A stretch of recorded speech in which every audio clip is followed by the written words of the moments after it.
માળિયાહાટીના તાલુકાના જુથળ ગામે જિલ્લા વિકાસ અધિકારીના માર્ગદર્શન હેઠળ સ્વચ્છતા અભિયાન શરૂ કરાયું હતું।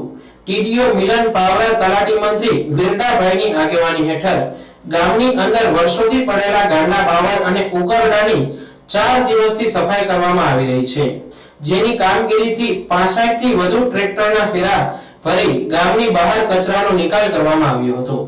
તંત્રની આ કામગીરીને ગામ લોકોએ બિરદાવી હતી। મારું નામ મિલન કુમાર જીવાભાઈ પાવરા, તાલુકા વિકાસ અધિકારી માળિયાહાટીના।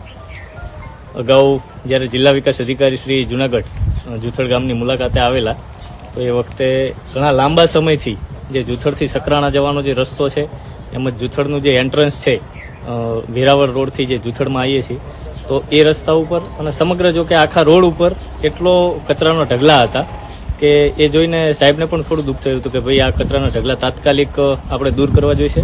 અને એ બાદ મારી મુલાકાત હતી એ દરમિયાન અમે તલાટીશ્રીને તાત્કાલિક આ સૂચના આપેલી હતી કે ભાઈ તમે ગમે તે કરી અને આ કચરાના જે ઢગલાઓ છે ઉકરડાઓ છે જળવાઈ રહે એ માટે થઈ અને તાત્કાલિક દૂર કરવા જોઈશે। ત્યારબાદ તલાટીશ્રીએ જે આ જે કામગીરી છે એ ઝુંબેશ સ્વરૂપે લઈ અને છેલ્લા 3 દિવસથી અમે આ કામગીરી જેસીબી અને 2 ટ્રેક્ટર રાખી અને ચાલુ કરેલ છે।